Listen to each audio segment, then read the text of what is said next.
My name is Martha Monroe. I'm 58 years old, and I discovered my daughter's wealthy in-laws were forcing her to live in a 104-degree garden shed while they enjoyed the air-conditioned mansion. My revenge wasn't just getting her out, it was systematically dismantling their entire life in front of the whole town. It's a long story, but one I feel I have to tell. Before I begin, I'd love to know where you're all listening from. Drop a comment with your city or country and what time it is there. It's comforting to know we're all connected, no matter the distance. It all started on a deceptively beautiful day in early June, the kind of day that promises summer barbecues and long, happy evenings. My son-in-law, Ryan, was about to leave for a 6-month contract on a remote research facility in the North Atlantic. It was a huge opportunity for him, a fast track to a major promotion, and my daughter, Eliza, was trying so hard to be the supportive wife. I drove the 3 hours to their home in Pinecrest, a town where the lawns are impossibly green, and the mailboxes have family crests on them. The Blackwood estate, as they called it, was a character in itself. A sprawling colonial with white pillars that seemed to look down on my dusty Ford pickup. I own a construction company, a small but successful one I built with my late husband, Tom.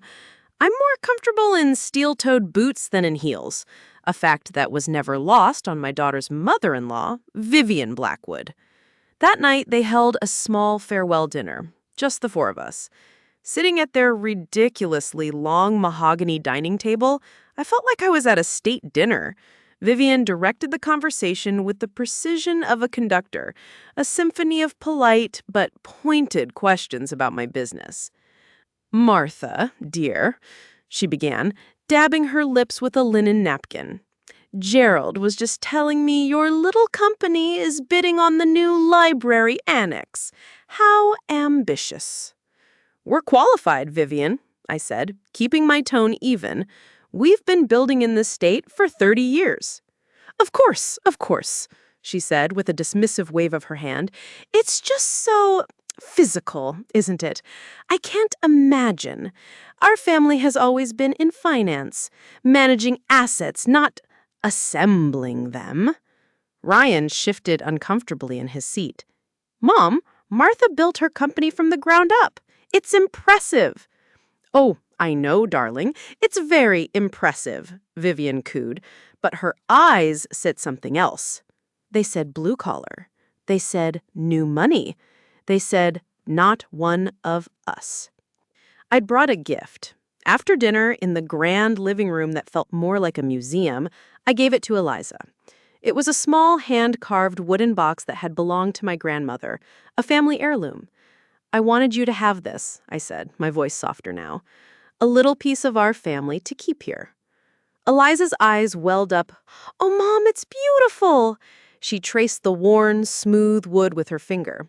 Vivian peered over Eliza's shoulder, a flicker of something, perhaps disdain, in her eyes before it was quickly masked. "How quaint. Of course, in the Blackwood home, we have more than enough heirlooms to fill a museum, but the sentiment is sweet. Thank you, Martha." The barb was so subtle, so perfectly delivered that anyone else might have missed it, but I didn't. I thought of Tom, my late husband, how he'd held that very box on the day of his mother's funeral, telling me it wasn't about value, but about history. He'd said, "It's proof we came from somewhere." Vivian's families had their history written in stock portfolios and property deeds. Ours was written in things that were held and loved. Later, while Ryan and his father were in the study discussing some last-minute financial matters, I found Eliza alone in the garden. She was nervously pulling petals from one of Vivian's prize-winning roses. "You okay, honey?" I asked, putting a hand on her shoulder. "I'm fine, Mom. Just a little sad he's leaving for so long." "It's not just that, is it?" I pressed gently. "It's this place. It's her." Eliza sighed, avoiding my gaze. "Vivian is particular. She has her ways, but she's been so kind, helping me adjust to the Blackwood way of doing things. I just want to make a good impression while Ryan is away. I want him to be proud of me. That's my Eliza. Always trying to please, always seeing the good in people, even when it wasn't there. I thought about the college fund I'd painstakingly built for her, working weekends and taking extra jobs after Tom was gone. I wanted her to have the world, to be strong and independent. Seeing her trying to shrink herself to fit into this cold, cavernous house made my heart ache. "Listen to me," I said, turning her to face me. "You are a Monroe. You are strong, you are smart, and you don't need to change for anyone. If, and I mean if, anything feels wrong while Ryan is away, you call me. Day or night. Don't hesitate. Promise me." She gave me a watery smile and a hug that felt a little too tight. "I promise, Mom, but you worry too much. Everything will be fine. Vivian and I will be like two peas in a pod." I wanted to believe her. As I drove away that evening, watching the grand white house disappear in my rearview mirror, I prayed she was right. But the foundation of that house felt rotten to me. And as a builder, I know a rotten foundation means the whole structure is doomed to collapse. I just didn't know I would be the one to light the fuse. The first 2 weeks after Ryan left were deceptively normal. Eliza and I talked on the phone every couple of days. She sounded a little subdued, but she said she was just keeping busy, helping Vivian plan a charity luncheon. The calls were always a bit short, and I could often hear Vivian's voice in the background, a low, controlling murmur, correcting Eliza on some minor point of etiquette. "Everything is fine here. Hope you are well." "Busy with household duties. Cannot talk." "Please do not worry. I am okay." I'm a woman who trusts her gut. My gut built a business, raised a daughter, and navigated the grief of losing a husband. And my gut was screaming at me now. This wasn't my daughter. Someone who signs off a text to their own mother with "Regards, Eliza," is not okay. I tried calling her cell, but it went straight to voicemail every single time. Frustrated, I decided to try the house landline. After 5 rings, a woman with a slight accent answered. "Blackwood Residence." "Hello, this is Martha Monroe. May I please speak to my daughter Eliza?" There was a hesitant pause. She is not available." I recognized the voice. It was Maria, their housekeeper. She sounded nervous. "Is she there, Maria? Is everything all right?" "Señora," she whispered, her voice tight with fear. "You should not." Suddenly, the phone was snatched away. Vivian's voice, sharp and cold, came on the line. "Martha, I'm surprised at you, calling and bothering the staff." "Vivian, I want to talk to my daughter. Put her on the phone." Eliza is indisposed, she said smoothly. She's on a bit of a personal retreat, finding herself. I'm sure you understand. Now, we are very busy. Goodbye. And the line went dead. A personal retreat? That was the most ridiculous thing I had ever heard. The fear in Maria's voice was what stuck with me. The staff was scared. My attempts at video calls were all rejected. A message would pop up seconds later. Bad connection. Cannot video now. The 5th week was a new level of hell. It was complete silence. My texts went unanswered. My voicemails were ignored. I was on the verge of driving down there unannounced when an email landed in my inbox. The sender was Eliza, but the words on the screen were alien. Subject: a little space. Dear Mother, I am writing to inform you that I am doing perfectly well, but I find myself in need of some personal space to fully acclimate to my responsibilities here at the Blackwood estate. I would appreciate it if you would refrain from your constant attempts at communication, as they are becoming somewhat disruptive. I will reach out when I feel it is an appropriate time. I trust you will respect my wishes in this matter. Sincerely, Eliza Blackwood. I read it 3 times. Sincerely? Disruptive? Since when did my daughter sound like a corporate lawyer drafting a cease and desist letter? The floor of my office seemed to tilt beneath my feet. This wasn't a request for space. It was a demand for silence. It was a warning shot. That was it. The final straw. The part of my brain that had been trying to rationalize, to make excuses, maybe she's just stressed, maybe she's fighting with Vivian, went completely silent. It was replaced by a cold, clear certainty. My daughter was in trouble. I grabbed my purse and my truck keys. I didn't pack a bag. I didn't call to let anyone know I was coming. I simply walked out of my office, leaving a half-finished blueprint on my desk, and got into my truck. The 3-hour drive felt like an eternity. My mind raced through every terrible possibility. Had she been in an accident? Was she sick? Had Vivian kicked her out? With every mile that passed, the cold knot of fear in my stomach twisted tighter. I thought about Ryan, isolated in his research facility, thinking everything was fine.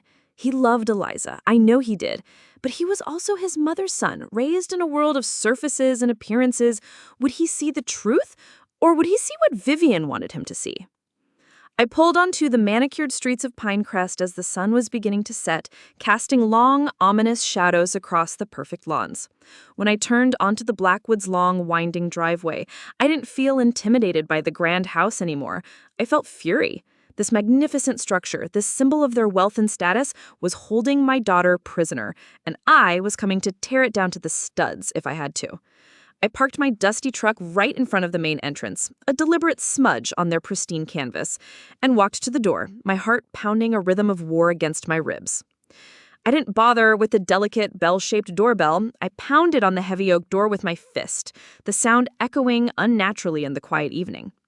After a long moment, the door opened a crack. Eliza stood there, dressed in a silk lounge set, a glass of white wine in her hand. Her face, when she saw me, was a mask of polite surprise that couldn't quite hide the flash of irritation in her eyes. "Martha, what on earth are you doing here?" she asked, her voice light and airy, as if I had just popped by for a cup of sugar. "I'm here to see my daughter, Vivian," I said, my voice low and steady. I didn't move from the doorstep. "Oh, Eliza's, resting," she said, making no move to open the door wider. "She's been feeling a bit overwhelmed and asked not to be disturbed. You really should have called." I did call, and I emailed, and I texted. Now I'm done asking. Where is she? I used my shoulder to push the door open and stepped past her into the marble foyer. It was cold and silent like a tomb. The first thing I noticed was the wall. The grand, curved staircase had a gallery wall next to it, which used to be filled with photos of the happy couple, their wedding, their honeymoon, pictures of them with me, with Ryan's parents. Now it was different. All the photos that included me were gone. The wedding photos had been replaced with smaller prints of just Ryan and his parents. It was a systematic, deliberate erasure. I had been edited out of the family narrative. "We were just redecorating," Vivian said coolly from behind me, taking a sip of her wine. I ignored her. "Eliza!" I called out, my voice echoing in the cavernous space. "Eliza, honey, it's Mom!" Silence. A heavy, oppressive silence. "She's in the back," she said with a sigh, as if dealing with a troublesome child. "She's taken a liking to the garden shed, says it gives her a sense of rustic simplicity." The garden shed? I stared at her, trying to process the words. The shed was a small, dilapidated wooden structure at the far end of the property where they kept the lawnmower and bags of fertilizer. It didn't even have proper windows. "You're joking," I said, my voice barely a whisper. "Eliza has always been a bit, eccentric," Vivian said with a shrug. "Come, I'll show you." She led me through the immaculate, air-conditioned house, out onto a stone patio that overlooked a pool shimmering under the evening lights. And there, at the edge of the manicured lawn, was the shed. It looked even smaller and sadder than I remembered. As we got closer, a wave of heat washed over me. It was a sweltering early summer evening, and the humidity was thick enough to swim through. But the heat radiating from that shed was something else. It was suffocating. "What is going on, Vivian?" I demanded, turning on her. "Family business, Martha," she said, her voice losing its polite veneer and taking on a chillingly sharp edge. "Non-blood family sleeps in the shed. It's a Blackwood tradition for maintaining clarity." Before I could even respond to that insane statement, the shed door opened, and my daughter stepped out. The sight of her knocked the air out of my lungs. My vibrant, funny, beautiful Eliza was gone. In her place was a gaunt, hollow-eyed woman. Her skin was pale and clammy, her hair was lank and stuck to her forehead with sweat. She was wearing a threadbare t-shirt and shorts, and she looked like she had lost 20 pounds. She was leaning against the doorframe for support, and her eyes, when they met mine, were filled with a mixture of shock and shame. "Mom," she whispered, her voice hoarse. I rushed forward, ignoring Vivian completely. I threw my arms around my daughter, and it felt like I was holding a collection of brittle twigs. I could feel the heat of a fever radiating through her thin shirt. I pushed past her into the shed. The inside was a vision of hell. The air was thick and punishingly hot. A cheap thermometer hanging on a nail read 104 degrees Fahrenheit. The space was no bigger than a walk-in closet.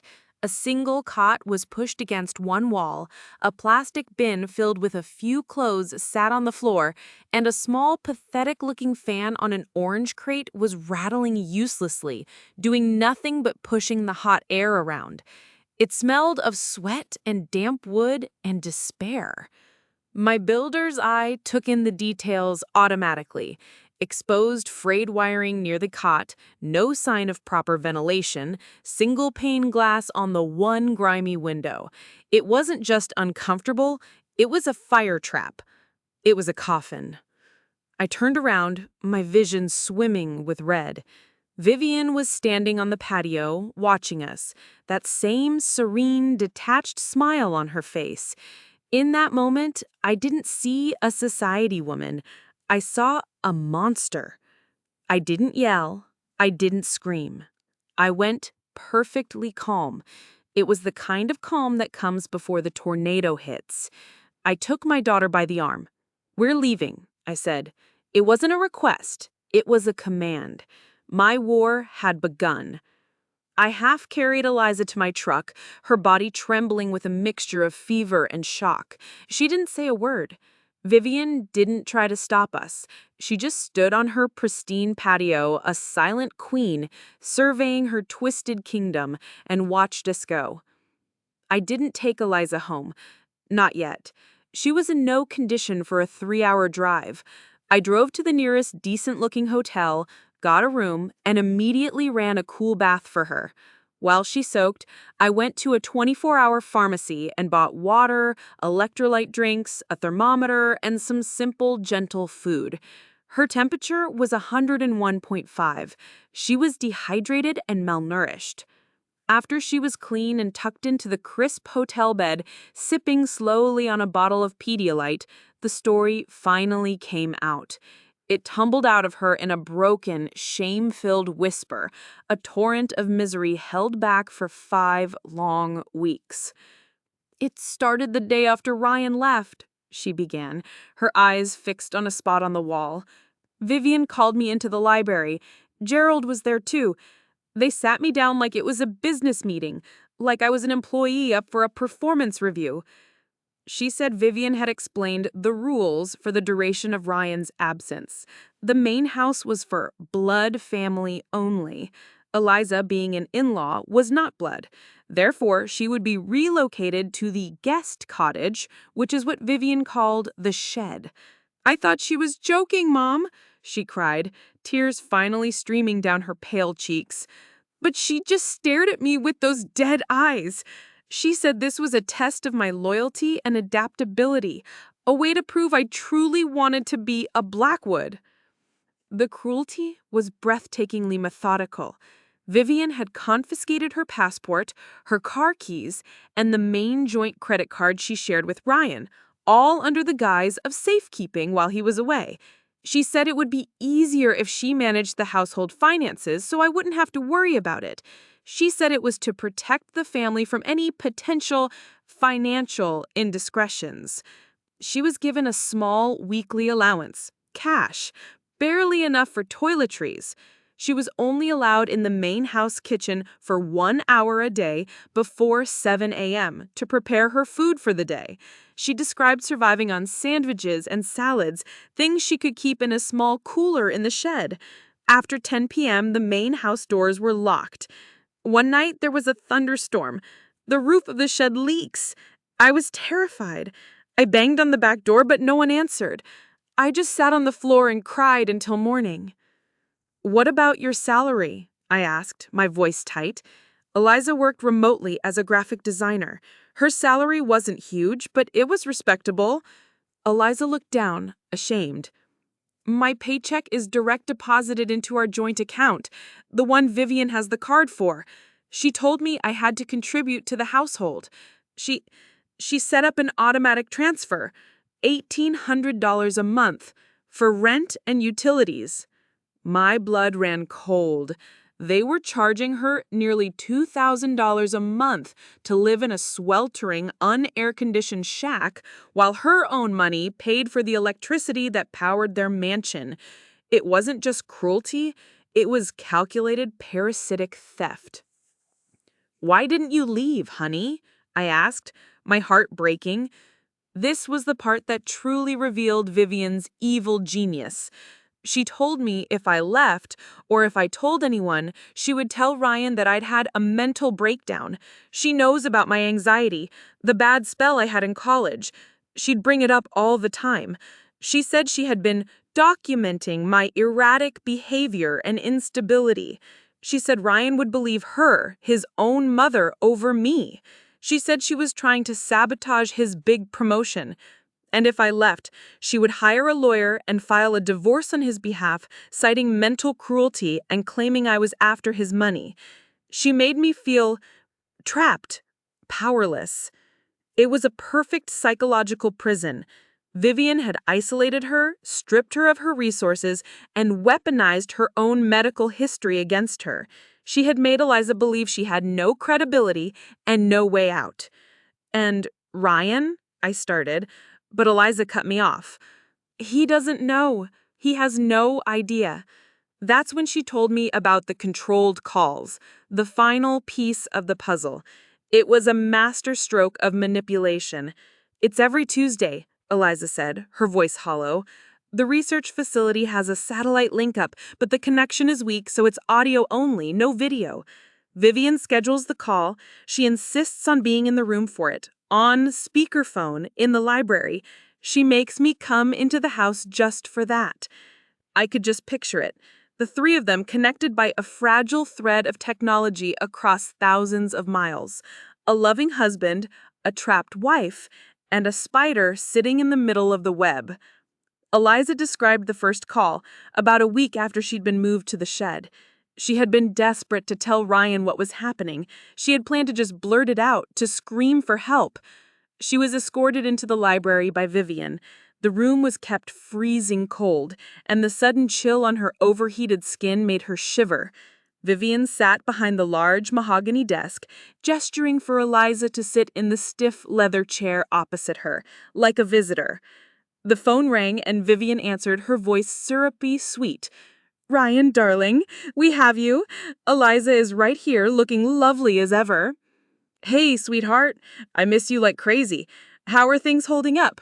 Are you behaving yourself?" he asked teasingly. Eliza opened her mouth to speak, to say, "No, nothing is okay, please help me." But before she could, she saw Vivian's hand move to a small, ornate letter opener on the desk. She didn't pick it up. She just rested her fingers on the sharp point and tapped it rhythmically on the leather blotter. Tap, tap, tap. A tiny, menacing sound. A clear message. A warning. I'm good," she had stammered, her eyes locked on Vivian's tapping finger. "Just missing you, too." She's been a little overwhelmed, darling. Vivian chimed in smoothly, her voice full of false concern. "The house is so big, and she's not used to our way of doing things. But she's a trooper, a real trooper. She's found a little project to keep her busy." Every word Vivian said was a veiled threat, a reminder of the narrative she was building against Eliza. She would praise Eliza for her resilience in a tone that suggested she was talking about a fragile, unstable person. She would steer the conversation, answer questions directed at Eliza, and cut in whenever Eliza seemed about to say something real. "One time," Eliza told me, her voice trembling, "I tried. He asked what I did that day, and I said, I spent most of the day trying to cool down that guest cottage. I thought maybe the word cottage would make him ask questions. Vivian had immediately laughed, a light, tinkling sound that was utterly devoid of humor. Oh, you and that little shed. Ryan, your wife has become obsessed with turning the old garden shed into her own little artist's retreat. She's in there all day painting. It's so wonderful to see her find a hobby, though I do worry she isn't drinking enough water. She had twisted Eliza's cry for help into a charming little anecdote while simultaneously planting a seed of concern about Eliza's judgment. Ryan, thousands of miles away, had no reason to doubt it.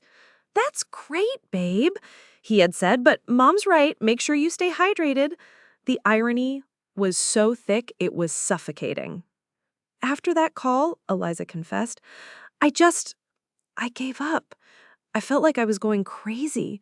She was so good at it. She made me sound like the problem. Any complaint I might have made would just sound like the whining of an ungrateful, unstable daughter-in-law. So I just started saying, "I'm fine. Everything is fine." And the emails, the texts, Vivian had written them. She had taken Eliza's phone one evening under the pretense of updating the family's security software and had installed a monitoring app. She could see every message and even send them from Eliza's number.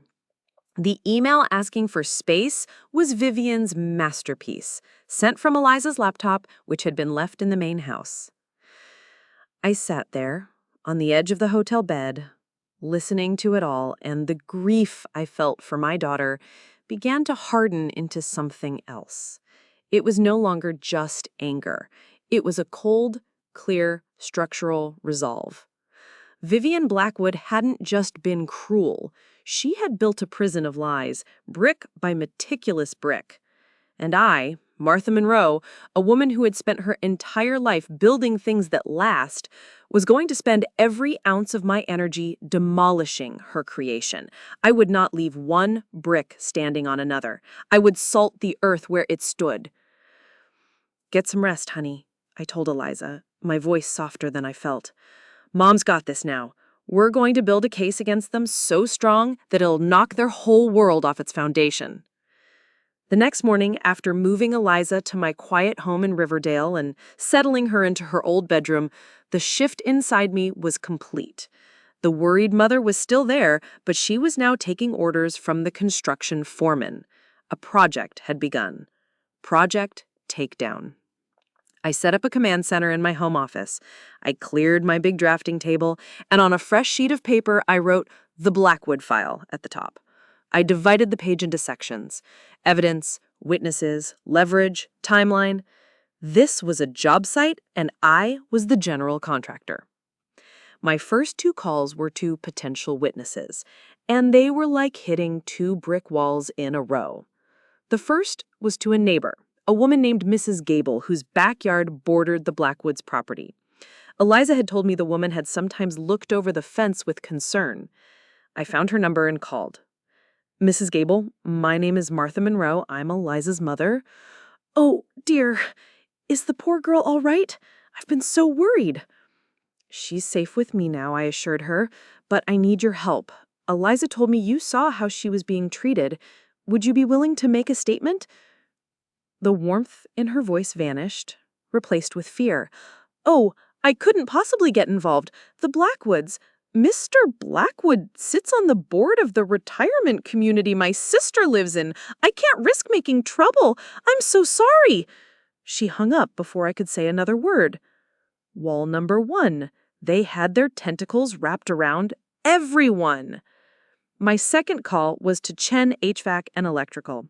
I had a hunch. That shed was old, but the main house had been renovated just last year. They must have had an HVAC company on site. I got the owner, David Chen, on the phone. I introduced myself as a fellow local business owner. "Mr. Chen," I said, keeping my voice calm and professional, "I'm calling about some work you did at the Blackwood residence. Specifically, I have a question about the garden shed in the backyard." There was a sudden, tense silence on the other end of the line. "I'm not sure I can discuss client details, Mrs. Monroe," he said, his voice suddenly cautious. "I'm not asking for secrets, Mr. Chen. I'm a builder. I'm concerned about safety codes. That shed is being used as a living space, and I have reason to believe it's dangerously hot. Did you ever inspect it for a potential AC installation?" Another pause. Longer this time, I could hear him breathing. "Listen, Mrs. Monroe, you sound like a nice lady. My advice to you is to stay away from this. The Blackwoods, they're powerful people in this town. My business depends on the goodwill of families like them." My heart sank. He knew something. "Powerful people don't get to break the law," I said, a little more force in my voice than I intended. "They don't get to put people's lives at risk." "I've got a family to feed," he said, his voice dropping to a near whisper. "I have a contract with Blackwood Enterprises for 3 of their commercial properties. If I talk to you, I lose that. I could lose everything. I'm sorry, I can't help you." And he hung up. Wall number 2. It was thicker and higher than the first. I sat there, staring at my useless list. Witnesses, 0. Evidence, 0. I could have just hired a divorce lawyer, but that felt like a loss. A divorce would be quiet. It would let the Blackwoods control the narrative, paint Eliza as unstable, and walk away clean. No, that wasn't justice. Justice needed to be public. It needed to be loud. I looked out my office window at the big oak tree in my front yard. Tom and I had planted it when Eliza was born. It was a symbol of our life, solid, rooted, and strong. The Blackwoods were like a rot, an infestation. They were trying to poison everything around them. You don't ignore rot, you cut it out or it spreads. Giving up wasn't an option. If I couldn't go through the wall, I'd find a way to go around it, or under it, or I'd find a bigger hammer. My anger at the Blackwoods was now matched by a new resolve. I wasn't just fighting for Eliza anymore. I was fighting for David Chen and Mrs. Gable. I was fighting for every person they had ever bullied into silence. I picked up the phone again.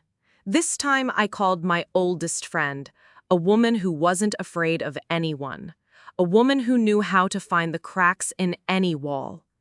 "Sarah," I said when she answered, "it's Martha. I need your help. And I think you're going to want to give it." Sarah Corcoran and I went back 25 years.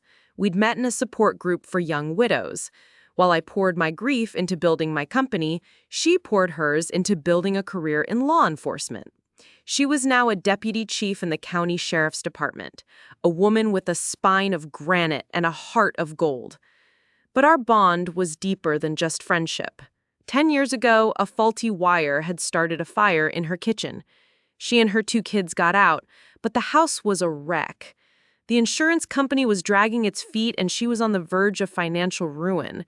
Without a second thought, I had my crews on her property. We reframed the walls, ran new electrical, hung new drywall, and put a new roof over her family's head, all at cost. I told her to pay me back when she could. No rush. She paid me back within 2 years. But the debt of loyalty between us was permanent. She was at my house within the hour, sitting at my kitchen table, a storm cloud on her face, as I laid out the whole ugly story. When I finished, she was silent for a full minute, her fingers steepled in front of her. "Okay," she said finally, her voice dangerously quiet.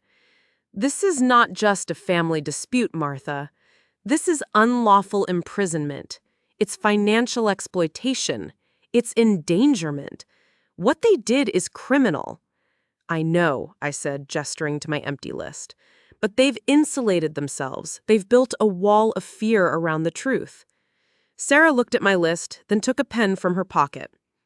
"Fear is a reaction to a perceived threat. To get people to talk, we either have to remove the threat or provide them with a bigger incentive. Attacking the Blackwoods directly right now is risky. They'll hire a top-tier lawyer and bury us in paperwork. So, we give our witnesses an incentive." She drew 2 lines on the paper, creating 2 new columns, leverage and action. "Let's start with Chen," she said. "What do we know about him?" "He's a good contractor, wants to feed his family. He's bidding for the new community center HVAC contract. It's a huge city project." Sarah's lips curved into a slow smile. "And you happen to know half the members of the City Planning Commission? You've built half the buildings they work in." I don't want to bribe him, Sarah, I said quickly. That's not who I am. It's not a bribe, Martha. It's leverage, she corrected me. It's business. You're a respected member of the community. Your word carries weight. You're going to offer him something he wants in exchange for something you need, the truth. It's a clean transaction. So I made another call to David Chen. Mr. Chen, it's Martha Monroe again. Please don't hang up. I'm not asking you to be a hero. I'm asking you to be a businessman. Let's meet for coffee, my treat. He was hesitant, but he agreed. We met at a small diner halfway between Riverdale and Pinecrest. I saw the anxiety etched on his face. I laid it out to him, straight and simple. I told him about the city contract. I know your work, David. You're the best. You deserve that contract. But we both know that in this town, a good word from the right person can make all the difference. All I'm asking is for a copy of any written communication you had with the Blackwoods about the safety of that shed. A document. Something that speaks for itself. You won't even have to testify. Not yet.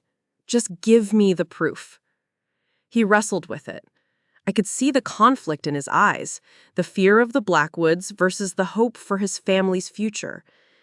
They're bad people, Mrs. Monroe, he said quietly. Gerald Blackwood. He laughed when I told him the shed could get hot enough to kill someone. He said, "That's what fans are for." My stomach turned. Then help me stop them, David. He looked at me, then down at his coffee cup. He finally gave a slow, deliberate nod. I'll email you the report I sent him, the one with the formal warning. It was the first real crack in their foundation. I left that diner feeling a surge of hope. Now for Mrs. Gable, Sarah said when I told her the news. Her leverage is emotional, not financial. She's scared for her sister. So we removed the threat. Sarah made a call. She knew the man who ran the retirement community's board.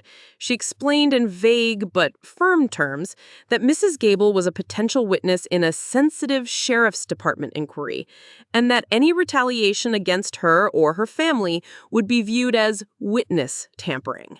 It was a bluff, but a powerful one. An hour later, my phone rang. It was Mrs. Gable, her voice trembling but resolute.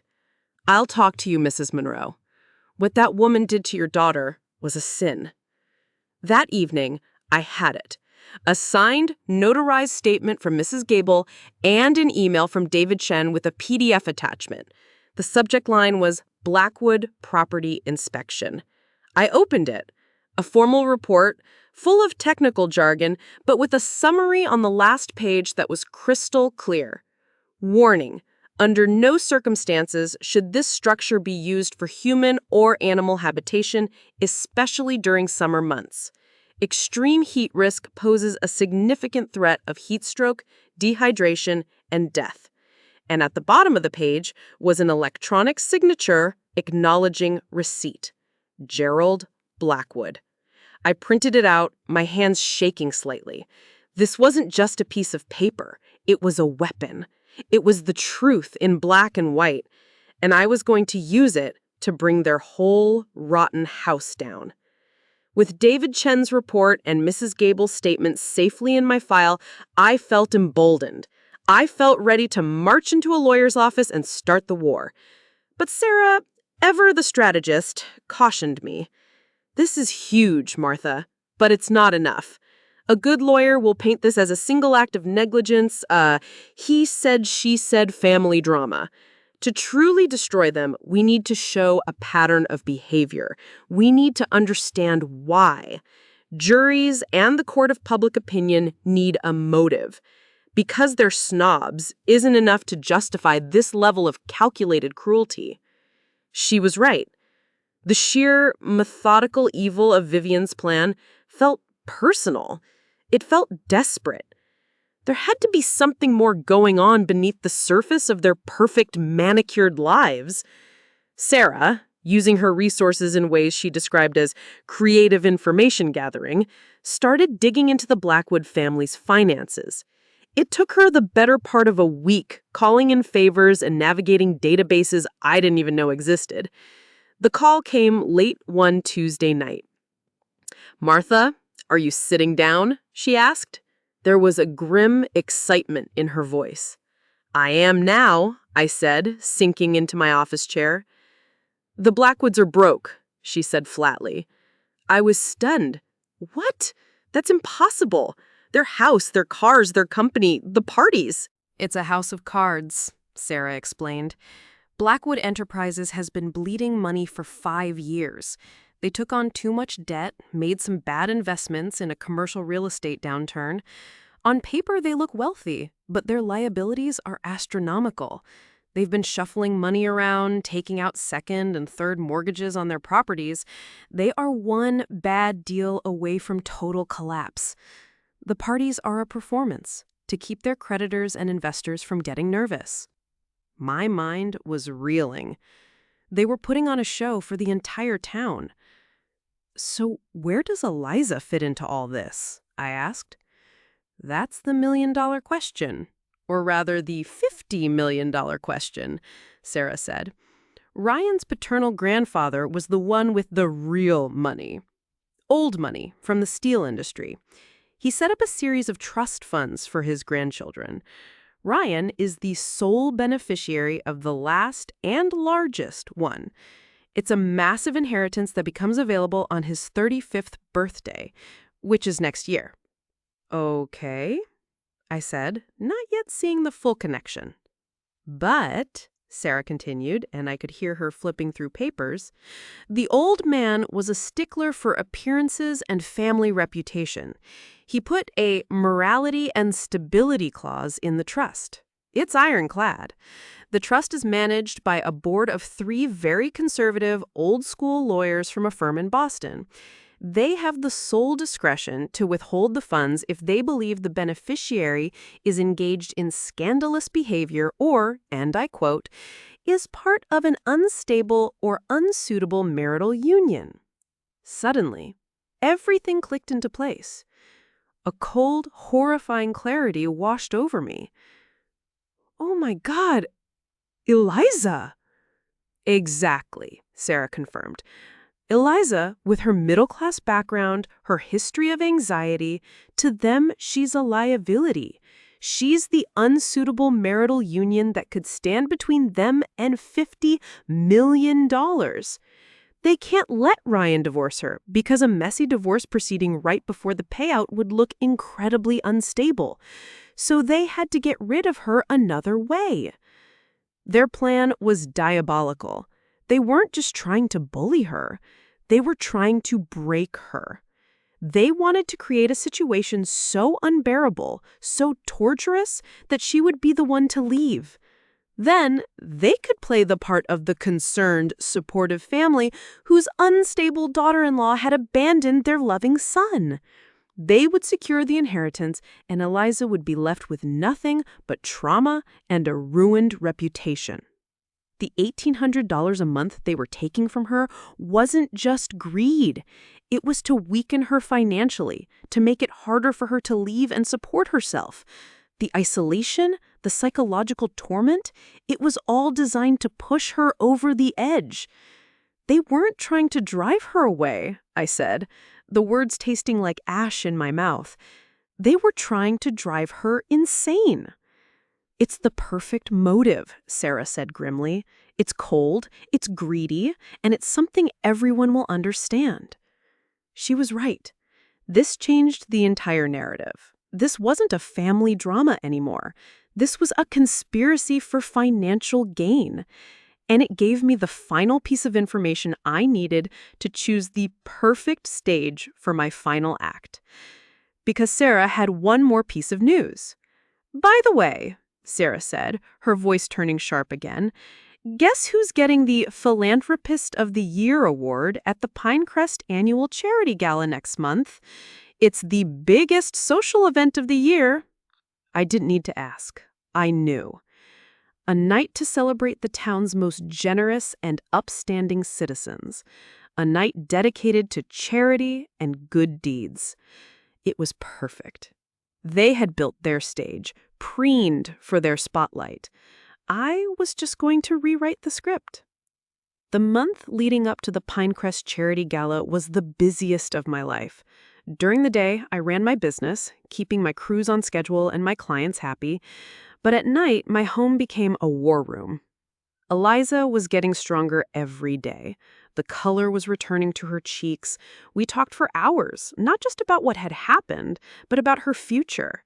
I saw the spark returning to her eyes, slowly being replaced by a quiet fire. When I told her my plan for the gala, she was terrified at first.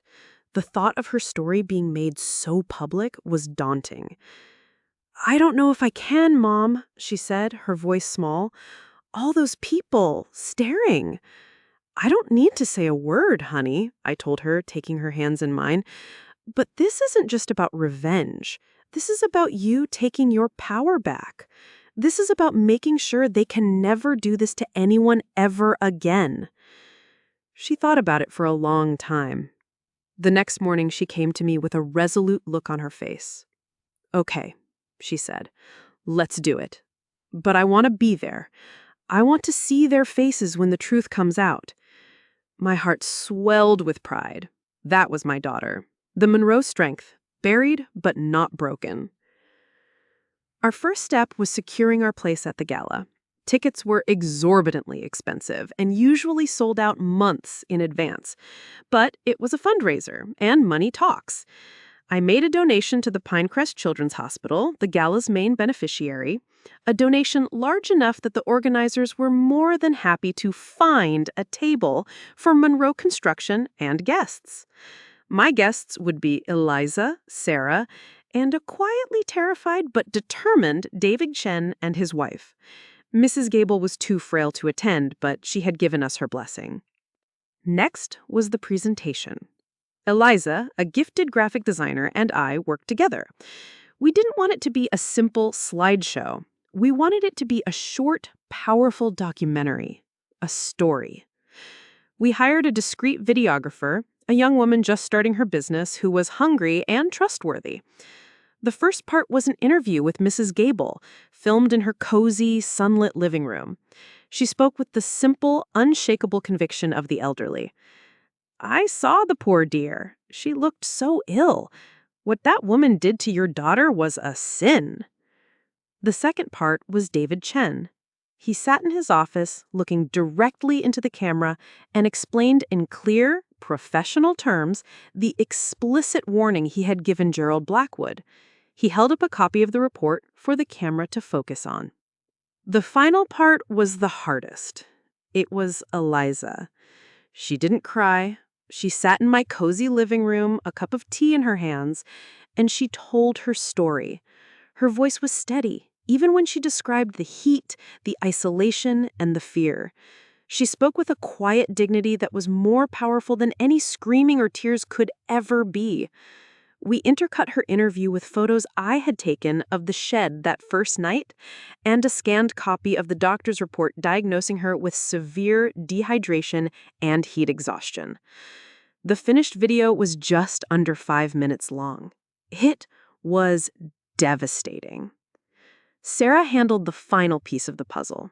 She made a few calls to some journalist contacts she trusted, reporters who specialized in uncovering the sins of the wealthy. She didn't give them the story, not yet. She just gave them a tip. Be at the Pinecrest Gala. The Philanthropist of the Year award is going to have a little surprise. You'll want your cameras ready. The night of the gala arrived. The ballroom of the Pinecrest Country Club was a glittering spectacle of diamonds and champagne. Eliza looked beautiful in a simple, elegant blue dress. She was nervous, her hands cold, but her chin was held high. I wore a black pantsuit, my work armor, adapted for a different kind of battlefield. As we walked in, the Blackwoods were at the head table, holding court. Gerald was beaming, and Vivian looked every bit the queen. She saw us walk in, and I saw a flicker of confusion, then annoyance on her face. She couldn't imagine why I would be there. In her world, I didn't belong. Just before the dinner service, she glided over to our table, her smile a slash of red lipstick. "Martha, Eliza," she said, her voice dripping with condescension. "What a surprise! I didn't realize they were selling tickets at the hardware store." I stood up slowly, meeting her gaze. They weren't, Vivian, I said, my voice calm and low. I made a donation. It's a charity event, after all, and I am feeling particularly charitable tonight. Her smile faltered for a fraction of a second. She looked from my cold eyes to Eliza's quiet defiance. She knew something was wrong, but she couldn't fathom what. She was a queen in her castle, oblivious to the fact that the walls were already rigged with explosives. She gave a little dismissive laugh and turned away. Well, do try to enjoy yourselves. Oh, we will, I said to her, retreating back. We most certainly will. The evening dragged on through a mediocre dinner and a series of self-congratulatory speeches. Finally, the moment arrived. The town mayor stood at the podium, a beaming smile on his face. And now, he announced grandly, it is my great honor to present the Pinecrest Philanthropist of the Year award to a man whose generosity and commitment to family values are an inspiration to us all, Mr. Gerald Blackwood. The applause was deafening. I felt Eliza's hand find mine under the table and squeeze, hard. It's okay, honey. Show's not over yet, I whispered. As the applause died down, the mayor stepped back to the microphone. Thank you, Gerald, for those beautiful words. And folks, it seems we have one more surprise tonight. One of our generous corporate sponsors, Monroe Construction, has asked to make a special presentation in honor of the Blackwoods. A murmur of curiosity went through the crowd. On stage, Gerald and Vivian exchanged a confused look. They thought this was part of their coronation, perhaps a surprise announcement of a new donation I was making in their name. The arrogance was astounding. I stood up and walked calmly towards the stage, my heels clicking purposefully on the polished floor. I took the microphone from the surprised-looking mayor. I looked out at the sea of expectant faces, then let my gaze settle on Vivian and Gerald. They were starting to look uneasy. Good evening, I said, my voice clear and steady, amplified throughout the silent ballroom.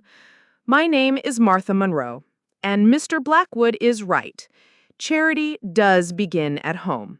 On behalf of those who believe in true compassion, not just the performance of it, I want to share a short story about the hospitality of the Blackwood family.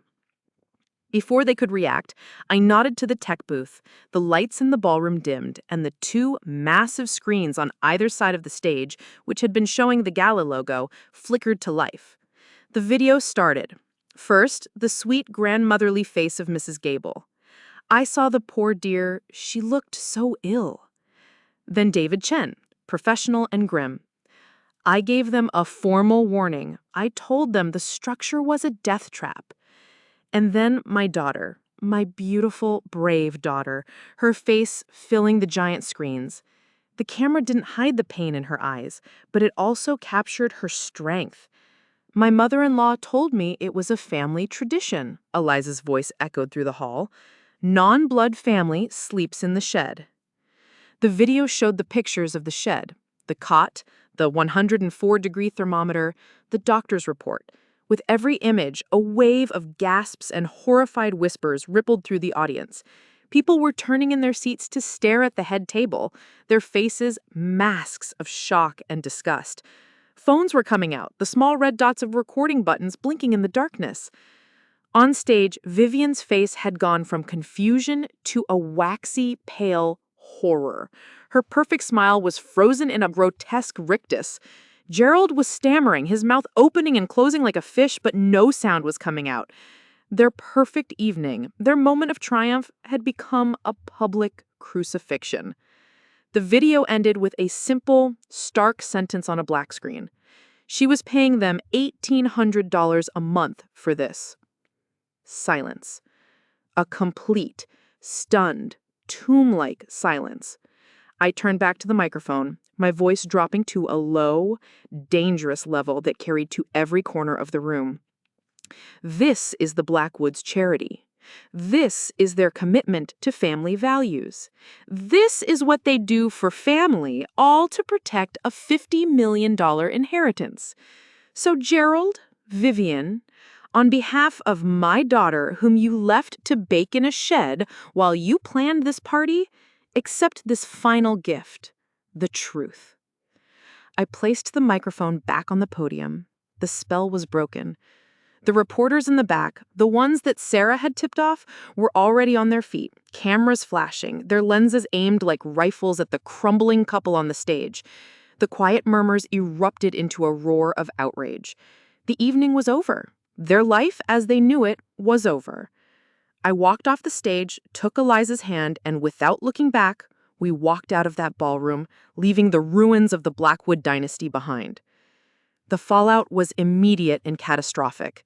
The gala story was a lead item on the local news that night and was picked up by national news outlets by morning. The charity gala scandal, or the shed-in-law as some tabloids called it, was a viral sensation. The video I had presented was leaked online and had millions of views within days. The Blackwoods were not just disgraced, they were infamous. Ryan returned home 2 days later, not because we called him, but because the president of his company had personally called him into his office on the remote facility and showed him the news reports on a tablet. He flew into a private airport, avoiding the swarm of reporters camped out at the gates of the Pinecrest estate. He didn't go to his parents' house. He came straight to mine. He stood on my doorstep looking like a ghost, his face pale and drawn. I didn't say a word. I just opened the door and led him to the kitchen where Eliza was waiting. I gave them their space. I went into my office, but I could hear their muffled voices for hours. First Eliza's, quiet and steady as she told him everything, filling in the gaps the news reports couldn't. Then Ryan's, choked with sobs of disbelief, of guilt, of white-hot rage. He was horrified at what had been done to her, but he was also shattered by his own blindness, by the ease with which his mother had manipulated him. Later that evening, he came into my office alone. His eyes were red, but they were clear, with a terrible resolve. "I need to see the evidence, Martha," he said. "All of it, please." I handed him the file, the thick folder I had meticulously compiled. He sat in the chair opposite my desk and read. He read David Chen's report, his finger tracing the warning about a significant threat of death. He looked at the bank statements showing the $1,800 transfers from the account his salary went into. He read Mrs. Gable's statement. He watched the full, unedited interviews on my laptop. When he was done, he closed the folder and looked at me, his face a mask of profound, soul-deep devastation. "I'm so sorry, Martha," he whispered. "I failed her. I should have known. I should have trusted my gut. On those calls, I knew something was wrong, but I let my mother explain it away." "You were manipulated, Ryan," I said gently, just like she was. "You were their son, not their accomplice. The only question now is, what do you do?" He didn't need to answer. I saw the answer in his eyes. He drove to his parents' house that night. From what I learned later from Sarah, who had a man watching the house, it was a short, brutal confrontation. He walked in, threw the file on the coffee table, and waited. They tried to lie, to deny, to twist the story. They blamed Eliza's instability. They blamed my jealousy and meddling. They told him it was all a misunderstanding, a family matter that had been blown out of proportion. They told him he had to stand by them, to present a united front, to hire a PR firm, to protect the family name, to protect his inheritance. That was their final, fatal mistake. "Inheritance?" he had screamed, the word echoing through the cold marble foyer. "You were going to let my wife die for an inheritance? You tortured her for money." Gerald had tried to appeal to his sense of duty. "Everything we did for you, for your future, to secure what is rightfully yours." Ryan's response, as it was told to me, was the moment he truly broke free. He looked at the two people who had raised him, and he saw them for what they were: hollowed-out shells motivated only by greed and fear. "My future is with my wife," he said, his voice cold as ice. "And if that means I have to work with my hands for the rest of my life, I'll take it. I'd rather have nothing and have her than have everything in the world and be like you." He walked out and never went back. He gave up the name, the house, the trust fund, all of it. He chose Eliza. He chose his soul. 1 year later, life looked very different. The Blackwoods were financially and socially annihilated. The Boston-based trust fund board, horrified by the scandal, had convened an emergency meeting and, citing the morality clause, had frozen Ryan's inheritance indefinitely, pending a lengthy legal review. They knew the Blackwoods could no longer afford to fight. Besieged by creditors and lawsuits, they were forced to sell the Pinecrest estate for a fraction of its worth. The last I heard, they were living in a small rented condo 2 states away, their names synonymous with shame. There was even talk of criminal charges for endangerment, though they managed to avoid that with a hefty settlement paid to Eliza from the sale of the house, the only money we took. Ryan and Eliza used that settlement to buy a small, charming bungalow just a few blocks from my house. It had a big backyard for a dog and a garden. It was a home, not a statement piece. Ryan, true to his word, came to me a few weeks after the confrontation. "I need a job, Martha," he said. No pride, no ego, just a man wanting to work. He had a brilliant engineering mind, but he wanted nothing to do with the corporate world that almost cost him everything. I started him as a general laborer on one of my crews. He hauled lumber, he dug foundations, he learned how to frame a wall. It was hard, humbling work. And he thrived. He came home tired and dirty and happy, truly happy for the first time in his life.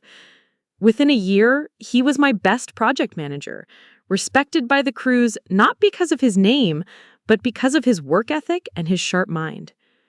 I watched him one day showing Eliza how to use a miter saw for a bookshelf she wanted to build, and the simple, shared joy between them was more valuable than any trust fund. Eliza, meanwhile, found her voice. The shy, anxious woman I had rescued from that shed was gone. In her place was a confident, articulate advocate. She started a blog, sharing her story and offering support to others in situations of domestic financial and emotional abuse. It became incredibly popular. Soon, she was being asked to speak at conferences and workshops. She had turned her deepest trauma into her greatest purpose. They were healing, together, building a new life on a foundation of honesty and love. One crisp autumn afternoon, I stood in my own backyard, looking at my own sturdy, well-built shed. For months after bringing Eliza home, I couldn't even look at it without feeling a pang of rage. But now I saw something different. I saw a structure. I saw potential. I thought about the women Eliza wrote about on her blog, women trapped in situations like hers, needing a safe place to land, a temporary refuge while they figured out their next step. An idea began to form, a blueprint in my mind. I had land, I had materials, I had a skilled crew, led by a very motivated son-in-law. The next week, we broke ground. We didn't tear my old shed down. We used its solid frame as a starting point. We expanded it, insulated it, ran proper plumbing and electrical. We put in big, beautiful windows and a small, efficient kitchen. We built a place of light and warmth and safety. We called it Monroe House. Not a shelter, but a safe harbor. A place for women to catch their breath and rebuild. I used the money I had once saved for a hypothetical grandchild's college fund to finance it. It felt right. This was a better legacy. On the day we finished, Eliza, Ryan, and I stood in front of it. It was a beautiful little cottage, painted a cheerful yellow. It was everything the Blackwood shed was not. It was a symbol, a testament that you can take the ugliest, most painful parts of your life and build something new, something strong, something good. My name is Martha Monroe, and I learned that the best structures aren't built with wood and nails, but with courage and truth. And that's a foundation that can never be broken.